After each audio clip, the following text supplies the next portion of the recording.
छत्तीसगढ़ के राज्यपाल के रूप में रमेन डेका ने जिम्मेदारी संभाली। जिम्मेदारी संभालते ही राज्यपाल ने प्रदेश के जिलों का दौरा करते हुए बैठकें ली। कई दिशा निर्देश भी दिए गए।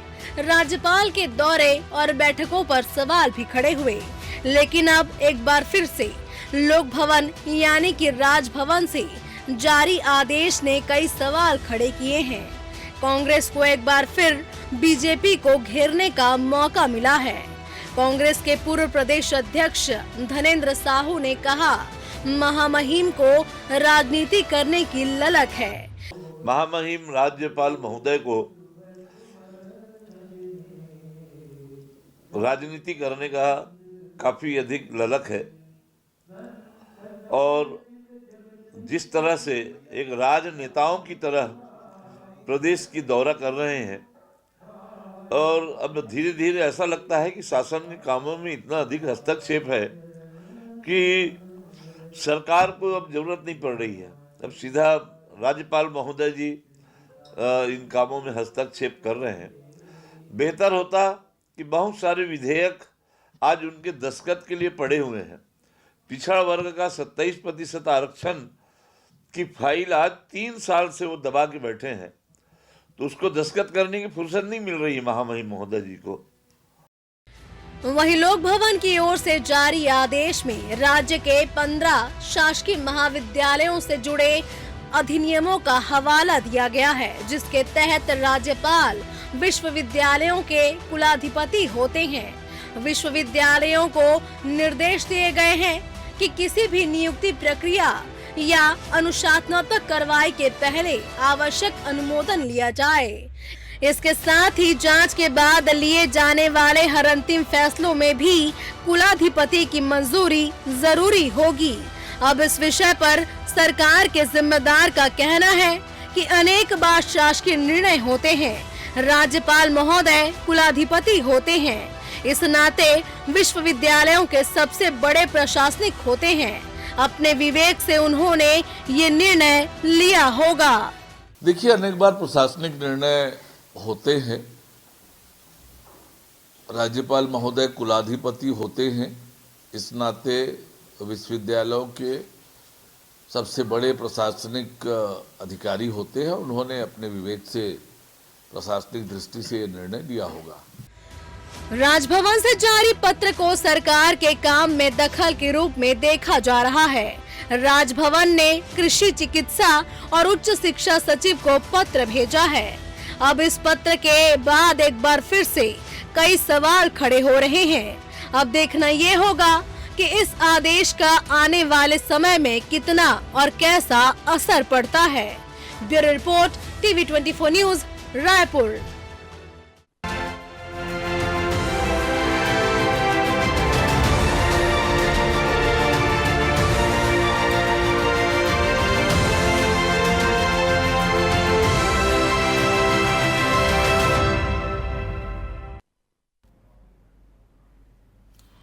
नमस्कार, मैं मोहन तिवारी। आज के मुद्दे में आपका स्वागत है और आज का मुद्दा हमारा आधारित है छत्तीसगढ़ में पहली बार ऐसी परिस्थिति बनी है कि राज्यपाल का रुतबा जांच के आड़े आ रहा है। हालांकि अधिकार असीमित हैं राज्यपाल के, लेकिन उच्च शिक्षा विभाग में अब विशेष तौर पर यह आदेश लागू कर दिया गया है कि राज्यपाल की बिना अनुमति के कोई अधिकारी की जाँच नहीं हो सकेगी। ऐसे में इस आदेश के बाद एक नई ताकत का एहसास हुआ है, जो कि राज्यपाल रमन डेका करा रहे हैं, और इसके पीछे की वजह क्या है, यही बड़ा सवाल है। और इसका फ़ायदा उठा रहा है विपक्ष, क्योंकि उसे बैठे बैठाए एक मुद्दा मिल गया है। इसी पर चर्चा करेंगे और जानेंगे कि राज्यपाल कितने आला हैं और जांच पर ताला क्यों है। चर्चा शुरू करते हैं, उससे पहले मिलते हैं उन मेहमानों से जो इस चर्चा में हमारे साथ रहेंगे। हम बहुत स्वागत करेंगे। हमारे साथ मौजूद हैं इस पूरे मामले का राजनीतिक विश्लेषण शेयर करने के लिए वरिष्ठ पत्रकार और राजनीतिक विश्लेषक प्रकाश चंद्रोता जी। बहुत स्वागत है आपका। इस पूरे मामले को बीजेपी की ओर से पक्ष रखने के लिए हमारे साथ मौजूद हैं पूर्व विधायक श्रीचंद सुंदरानी जी। बहुत स्वागत करेंगे आपका। और कांग्रेस का पक्ष रखने के लिए हमारे साथ मौजूद है तेज तर्रार कांग्रेस के नेता सुरेंद्र वर्मा जी। बहुत स्वागत है आपका। तो जैसे कि हमने बताया कि ये कोई नई बात नहीं है, लेकिन इस तरीके के अधिकार का प्रयोग करते भी पहली बार ये परंपरा देखने को मिल रही है और उच्च शिक्षा विभाग में अब ये लागू भी होगा, क्योंकि हमने अभी उप मुख्यमंत्री की बाइट सुनाई जिसमें वो कह रहे हैं कि इस तरीके के प्रावधान हैं जिसका पालन राज्यपाल कर रहे हैं। इसका असर और इफेक्ट क्या होगा, पहले प्रकाश चंद होता जिसे समझने की कोशिश करते हैं, फिर दोनों पक्षों को बारीकी से जानेंगे। तो प्रकाश जी, आप कई राज्यपालों को देख चुके हैं, उनके काम की शैली देख चुके हैं, और लेकिन इन राज्यपालों ने ये राज्यपाल जो है उन्होंने जो आदेश जारी किया है, इसके क्या मायने निकाले जाएं? ये उनके अधिकार क्षेत्र में था या फिर वो अधिकार से बाहर जाकर ये आदेश जारी कर रहे हैं, और इसका असर आने वाले दिनों में क्या होने वाला है? मोहन जी, रमेन डेका छत्तीसगढ़ आने से पहले असम में एक्टिव पॉलिटिक्स पर थे। ऐसा नहीं कि वो राजनीति से संन्यास ले लिए थे, एक्टिव पॉलिटिक्स में थे। उनको पता है राजनीति मतलब होता है सत्ता, और सत्ता का मतलब होता है जब तक आप लोगों को ताकीद नहीं करेंगे चीज़ें नहीं होते। और ये जो आदेश जारी हुआ है, आज की बात अब जिसके लेकर हम आज चर्चा कर रहे हैं, इस साल के 2026 के पहले दिन पे ये इंगित कर रहा है सत्ता के दो धुरियां हैं, एक नेपथ्य में, एक सामने। सामने जो रहता है वो है सरकार, और जो नेपथ्य में रहता है वो होता है राजभवन। राजभवन चीज़ों को पीछे रह के काम करता है, लेकिन सामने में हमको जो इलेक्टेड सरकार होती है वही दिखती है। लेकिन इस तरह के जब आदेश जारी होते हैं, इसका मतलब है कि अब सीधे राजभवन इन सारे चीज़ों को मॉनिटर करेगी। अगर किसी के खिलाफ शिकायतें होंगे, किसी के खिलाफ इस तरह की अनियमितता की बातें आएंगी, वो देखेंगे। लेकिन इससे बड़ी सवाल है, राजभवन के पास क्या इतना समय है कि आप छोटे छोटे चीज़ों को भी देखें? आप अगर ये बात कहते कि कुलपति या जैसे हम कहें हिंदी अंग्रेजी में शब्दों का इस्तेमाल करें, वाइस चांसलर और रजिस्ट्रार और एग्जामिनेशन कंट्रोलर, इन तीन लोगों के ऊपर जब आरोप लगते हैं तो आप राजभवन इस पे हस्तक्षेप कर सकता है। लेकिन जब आप सारे कर्मचारियों को समाहित कर देते हैं तो मामला गड़बड़ हो जाता है। और दूसरी बड़ी बात है, जो उच्च शिक्षा विभाग में फिर जो प्रमुख सचिव होंगे या सचिव होंगे, उनका क्या काम होगा? वो भी तो यही काम देखते हैं, मॉनिटर करते हैं। और ये पहली बार इस तरह की चीज़ें नहीं हुई है। जब केडीपी राव उच्च शिक्षा विभाग के प्रमुख सचिव हुआ करते थे, उन्होंने सारे वाइस चांसलर्स को चिट्ठी लिखे थे और उन्होंने पूछा था आपको जो राज्य सरकार की बजट आवंटित हुआ है उस पर कितने मात्रा के खर्चा किए, क्या खर्चा किया बताइए। लेकिन उस वक्त राजभवन ने इस तरह के पत्राचार को गलत माना था। उन्होंने कहा था आप इस तरह से सीधा पत्राचार मत करें। कहीं वो आदेश जारी नहीं किए, लेकिन उन्होंने कहा था कि आप इस तरह से पत्राचार मत करें, लेकिन वो मुख्यमंत्री को बोले कि आप देख लीजिए। और फिर शासन प्रमुख से बात आई, किसको, केडीपी राव जी को, कि आप इस तरह की चीज़ों को ज़्यादा अनावश्यक रूप पे तुल मत दे। आज सवाल उठता है, कुशाभाऊ ठाकरे जैसा इंस्टीट्यूट है जहां पिछले 5 साल से इन्होंने पीएचडी शुरू नहीं कराए, क्यों नहीं कराए? जो लोग इस तरह का आदेश लाते हैं, ये राज्यपाल जी को इस तरह की चीज़ों का ब्रीफ करते हैं क्या? मुझे नहीं पता। महामहिम को इस तरह चीज़ों को ब्रीफ नहीं करेंगे अगर, तो क्या होगा कि वस्तुस्थिति स्पष्ट नहीं होगी, लोगों में कन्फ्यूजन होने की संभावनाएं ज़्यादा है और यही दिक्कतें होते हैं। और इसका फायदा जिसके ऊपर आरोप लगता है वो उठा सकते हैं। कल अगर प्रक्रियागत त्रुटि होगी, कहीं पे भ्रष्टाचार के आरोप लगेंगे, कहीं प्रक्रियागत त्रुटि रहेंगी, जैसे बाद में एक विवाद उठा था, क्या ओपन यूनिवर्सिटी या डिस्टेंस एजुकेशन वाला पीएचडी कोर्स करवा सकता है क्या? अगर नहीं करा सकता तो इस तरह का आदेश किसने दिया था? तो ऐसे कई बातें हैं जो बात में उलझ जाते हैं और उसका फायदा कौन उठाता है? जिनके ऊपर आरोप लगते हैं। कुशाभाऊ ठाकरे के जो वाइस चांसलर थे वो 3 साल तक कुछ नहीं किए। क्यों नहीं किए? आज तो वो चले गए, सवाल जवाब कौन करेगा?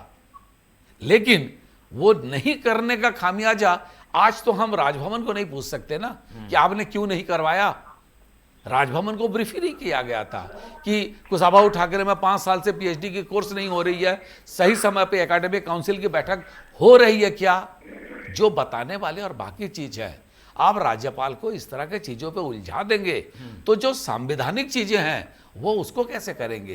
बड़े कोई चीजों शिकायत की वजह से तो ऐसा नहीं किया राज्यपाल ने? कोई शिकायत आई होगी कि जानबूझ के अधिकारियों को या कर्मचारियों को प्रभावित किया जा रहा है, प्रताड़ित किया जा रहा है, इसलिए उन्होंने एक बैरिकेड रख दिया कि भाई मेरे से पूछें उसके बाद जांच करें। ऐसा तो नहीं है कहीं?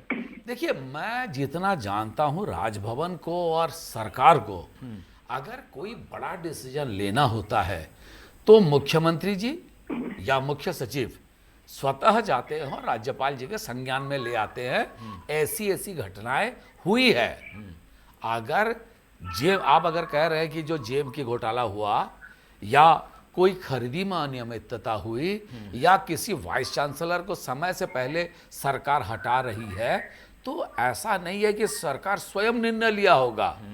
प्रक्रिया में तो वो बताएंगे ही महामहिम को, क्योंकि महामहिम चांसलर भी है, राज्यपाल भी है और साथ में वो चांसलर भी है। तो वो सारे यूनिवर्सिटी या उच्च शिक्षा विभाग के कायदे से तो वो पूरे प्रदेश के संवैधानिक मुखिया हैं, उनके आदेश और नाम पर ही सत्ता चलता है और सत्ता सरकार चलाती है। ठीक है, तो ये आदेश की क्या जरूरत पड़ गई? ठीक है, चलिए, ये आदेश क्यों आया, यही तो सबसे बड़ी बहस है और इसको कांग्रेस और भाजपा अपने अपने नज़रिए से भी देख रही हैं। वर्मा जी की ओर चलते हैं। कांग्रेस लंबे समय से कुछ ऐसे मुद्दों की तलाश में थी जो कि टकराहट सरकार की बताए, वो ये लगता है कि ये मुद्दा उनके हाथ में आ गया। वर्मा जी, क्या कहेंगे आप? मोहन जी, आप वरिष्ठ पत्रकार हैं। देखिए, यह कहना कि कोई भी व्यक्ति संविधान के दायरे से बाहर है या असीमित अधिकार है, मैं समझता हूँ कि उचित नहीं है। महामहिम राज्यपाल भी संवैधानिक दायरों से बंधे हुए हैं और जो ये आदेश निकला है ये निश्चित तौर पर राज्य सरकार के अधिकारों को सीमित करने वाला है। यदि सीधे तौर पर महामहिम राज्यपाल विभागीय सचिवों को निर्देशित करेंगे, इस प्रकार के पत्र जारी करेंगे, तो फिर कृषि विभाग का, चिकित्सा विभाग का, उच्च शिक्षा विभाग का जरूरत क्या है? ये इस बात को प्रमाणित करता है कि भारतीय जनता पार्टी की सरकार पूरी तरह से फेल हो चुकी है। इस जंगल राज में, इस गूंगी बहरी सरकार में इनका नियंत्रण बिल्कुल रहा नहीं है। कैबिनेट जो है उसके अधिकार खत्म हो चुके हैं। उनका जो दायित्व उनको जो मिला है उसको पूरा नहीं कर पा रहे। पहले भी, ये पहली बार नहीं है, डेका जी पहले भी जिलों में जाके जिला स्तर के अधिकारियों को निर्देशित करते रहे हैं। राजभवन का भी दायित्व है। 8 अप्रैल 2025 को आपको याद होगा, तमिलनाडु मामले में माननीय सर्वोच्च न्यायालय ने बहुत कठोर टिप्पणी की थी कि संवैधानिक दायरा जो है लांघा जा रहा है। जिस तरह से विधेयकों को रोकना ये पूरी तरह से गलत है, चुनी हुई सरकारों के अधिकारों के खिलाफ है। छत्तीसगढ़ में तो 9 महत्वपूर्ण विधेयक जो जन सरोकार से संबंधित है राजभवन में लंबित है, उसके संदर्भ में माननीय महामहिम को निर्णय लेना चाहिए। जो आरक्षण विधेयक है, 76% आरक्षण का जो विधेयक है जिसमें अधिसंख्यक जनता के शिक्षा और रोजगार के अधिकार जुड़े हैं, जो मंडी संशोधन एक्ट है जो किसानों के अधिकारों को संरक्षित करता है, डीम्ड मंडी का प्रावधान है, जो विश्वविद्यालयों में कुलपति की नियुक्ति के संदर्भ में विधेयक है, ये तमाम विधेयक जो है छत्तीसगढ़ से संबंधित है, जो राजभवन में लंबित है। जिस तरह से अनुच्छेद 163 में स्पष्ट कहा गया है कि राज्यपाल की सलाह के लिए कैबिनेट होगा जिसके मुखिया प्रदेश के मुख्यमंत्री होंगे। इसका तात्पर्य यह होता है मोहन भैया कि राज्यपाल मंत्रिमंडल की सलाह पर काम करेगा जिसके मुखिया मुख्यमंत्री हैं। और ये तो मंत्रिमंडल को विश्वास में लिए बिना विभाग के 3 प्रमुख विभाग के सचिवों को सीधे पत्र जारी कर रहे हैं। मतलब कहीं ना कहीं सरकार की भूमिका को सीमित करने वाला आदेश है। महामहिम राज्यपाल को अनुच्छेद 244 के तहत जहां पर 5वीं अनुसूची के क्षेत्र है वहां पर प्रशासन, निगरानी और नियंत्रण का दायित्व दिया गया है। छत्तीसगढ़ में संसाधनों की लूट मची है, जल जंगल जमीन छीने जा रहे हैं। सरगुजा में 4 विकलांग आदिवासी सहित 12 लोग इच्छा मृत्यु की मांग कर रहे हैं जिनके घर तोड़े गए। आ गई बात। जो 70 साल से काबिज थे वन भूमि पर, उनको उजाड़ दिया गया, उसके संदर्भ में निर्णय लेना चाहिए। ठीक है, चलिए। तो जो बेगा जनजाति है, ठीक है, जो संरक्षित जनजाति है, उनके खिलाफ जो अत्याचार हो रहे हैं उस पर महामहिम मौन क्यों है? ठीक है, ठीक तो ये है। सीधे तौर पर वर्मा जी आएंगे। अतिक्रमण है सरकार के चुनी जवाब हुई सुन लेते सरकार हैं। के अधिकार क्षेत्र में। ठीक है, जवाब सुन लेते हैं सुंदरानी जी। ये चीज़ें जैसी देखने में सीधी सपाट लगती है वैसे है नहीं, और कांग्रेस भी जैसे कि सवाल उठा रही है कि कहीं अतिक्रमण तो नहीं हो जाएगा उनके इस आदेश से सरकार के कामकाज पर या सरकार के अधिकार पर। देखिए मोहन जी, निश्चित रूप से कांग्रेस पार्टी को आपत्ति उठाने का अधिकार है।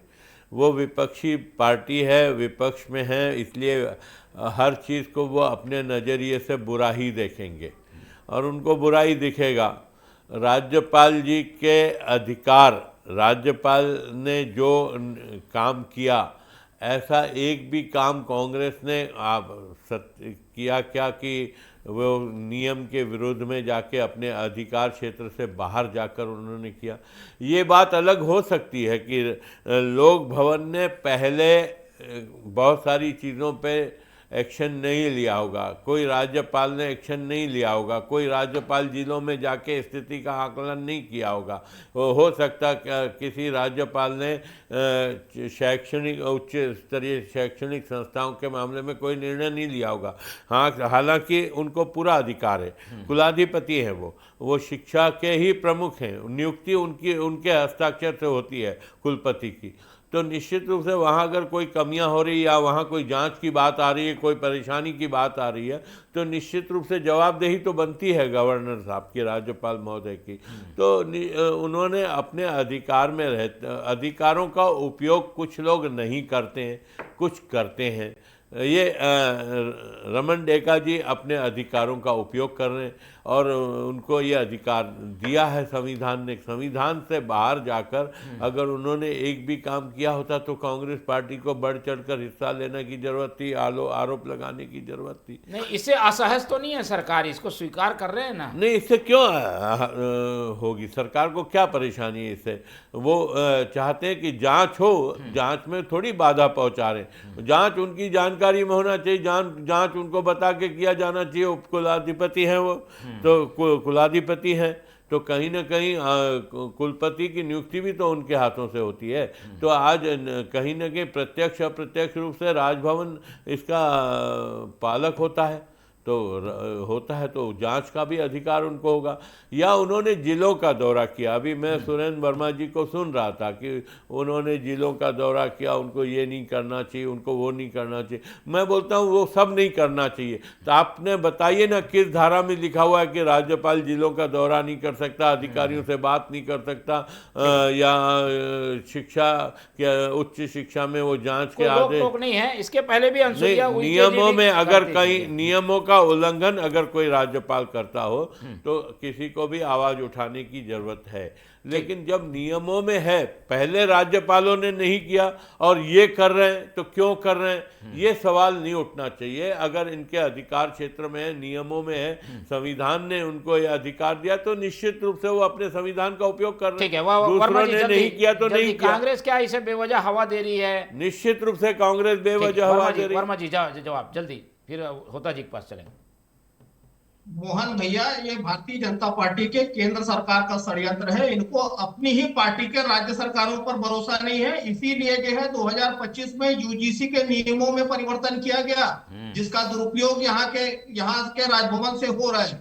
जब छत्तीसगढ़ में 10,463 स्कूल बंद हुए तब आपत्ति नहीं थी। चिकित्सा शिक्षा के छात्रों का जो 25% कोटा यहाँ पर छत्तीसगढ़ के छात्रों का हक छीना गया, तब राजभवन से कोई आवाज नहीं उठी। जो संसाधनों की लूट मची है सुरेंद्र वर्मा जी, आप लोगों के समय में राजभवन का कितना दुरुपयोग होता था। धारा 356 रक्षा के लिए तो 244 चुनी हुई सरकारों को भंग कर दिया जाता था, बहुमत की सरकारों को भंग किया जाता था। आप तो कहिए मत, कांग्रेस पार्टी को कोई नैतिक अधिकार नहीं है कहने का। मुनाफे पर जमीन लुटा रही है तो राज्यपाल को अपनी भूमिका वहां पर क्यों नहीं दिखती है? 244 के तहत कांग्रेस को तो इस पे आवाज रुचि का क्षेत्र है, वहां पर तो इनको उस भूमिका में होना चाहिए। स्वाभाविक संरक्षक है, राष्ट्रपति के प्रतिनिधि के तौर पर राज्यों में पांचवी अनुसूची के क्षेत्र में इनकी भूमिका जो स्थानीय आदिवासी है उनके हित में होना चाहिए। नहीं वर्मा जी, हम ये जानना चाह रहे हैं कि क्या ये जो फैसला है इसके पीछे की वजह क्या, कांग्रेस कैसे देखती है? भाई आखिर ये एक निगरानी के लिए एक और आई आ गई, एक और आंख से निगरानी हो जाएगी, इसमें गलत क्या लगता है? तिवारी जी, इसका साफ ये संदेश है कि राज्य की सरकार पूरी तरह से नाकाम हो चुकी है, सरकार चलाने में अक्षम नहीं, है। आपके बोलने से नाकाम हो जाएगी क्या? नहीं है, आपके बोलने से राज्य सरकार नाकाम हो जाएगी?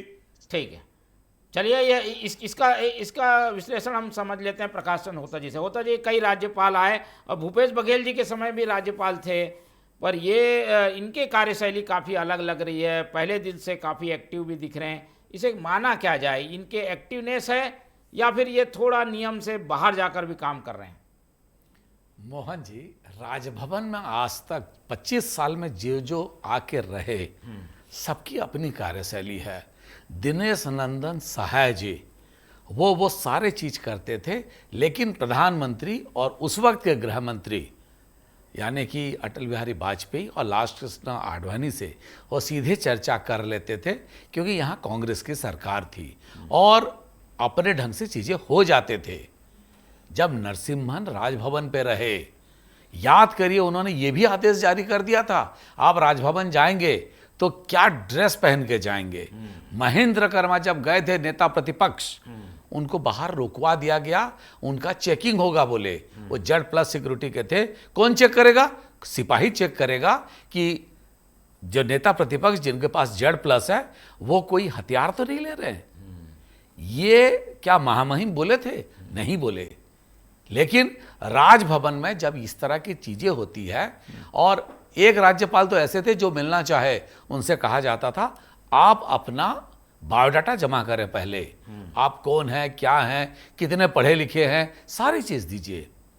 एक महामहिम राष्ट्रपति जी जब आए तो ये भी बात उठी कि महामहिम राष्ट्रपति जी छत्तीसगढ़ के प्रबुद्ध जनों से मिलना चाहते थे। कुछ अधिकारियों ने क्या साजिश की है, प्रबुद्ध जन करके कुछ और लोगों को मिला दिए थे क्या? इस तरह की भी बात उठी।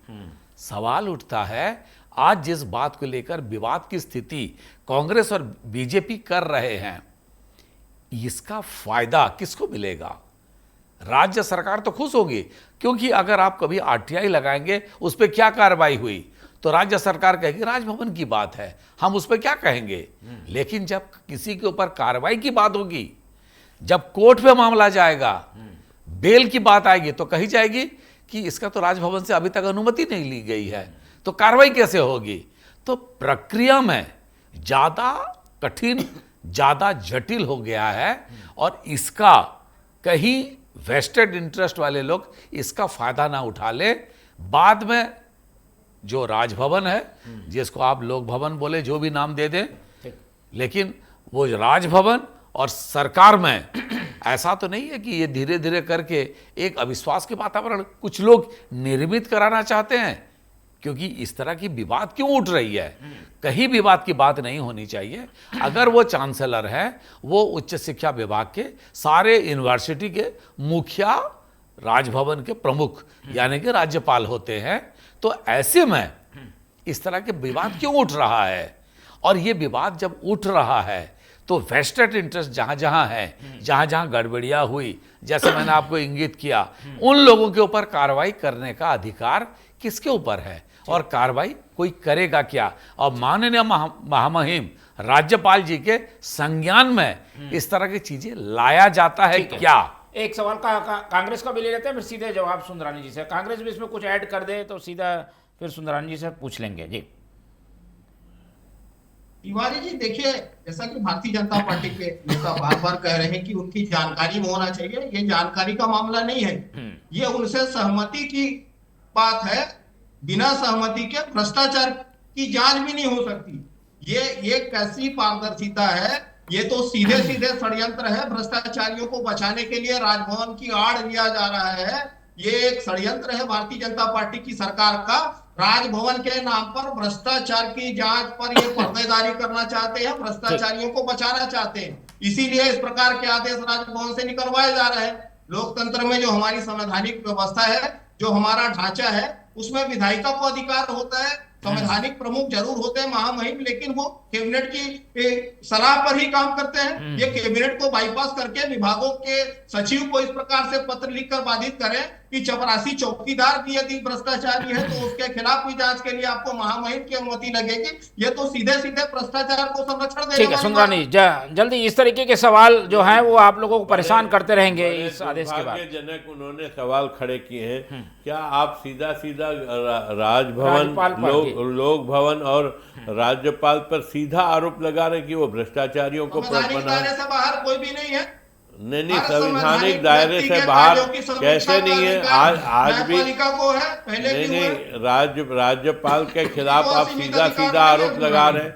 मतलब मैं बड़ा आप लोगों के जवाब सुन के ऐसा लग रहा है कि आप कांग्रेस पार्टी इस्तीफा दे देना चाहिए सरकार को। कांग्रेस पार्टी मानसिक रूप से दिवालिया हो गई है। नैतिक अधिकार नहीं है सरकार को। मानसिक ये रूप से दूसरी दिवालिया हो सरकार गई है। है, राजनेता बल्कि की आप लोगों को तो खुश है। होना चाहिए यहाँ तो कि महिला राज्यपाल पुलिसकर्मी भी सुरक्षित अपने नहीं है। विशेषाधिकार का निर्वाल उपयोग करके कर रहे हैं। पड़ रहे हैं तो ऐसी सरकार को एक पल में रहने का अधिकार नहीं है। चलाने ठीक है। महामहिम राष्ट्रपति शासन लगानी चाहिए। चलिए फिलहाल ये आदेश का क्या होगा और इस पर आगे भी बहस बनी रहेगी, लेकिन इस आदेश ने जरूर एक नई बहस छेड़ दी है और कांग्रेस को बोलने का मौका मिल गया है, जिसके जवाब शायद अभी कई दिन तक हमें अलग अलग एंगल में सुनने को मिलेंगे। चर्चा के लिए समय इतना ही है, चर्चा यहीं खत्म करते हैं। प्रकाश चंद्र होता जी हमारे साथ जुड़े, उनका धन्यवाद। श्रीचंद सुंदरानी जी समय दिया, उनका धन्यवाद। सुरेंद्र वर्मा जी हमारे साथ बने रहे, उनका बहुत बहुत धन्यवाद।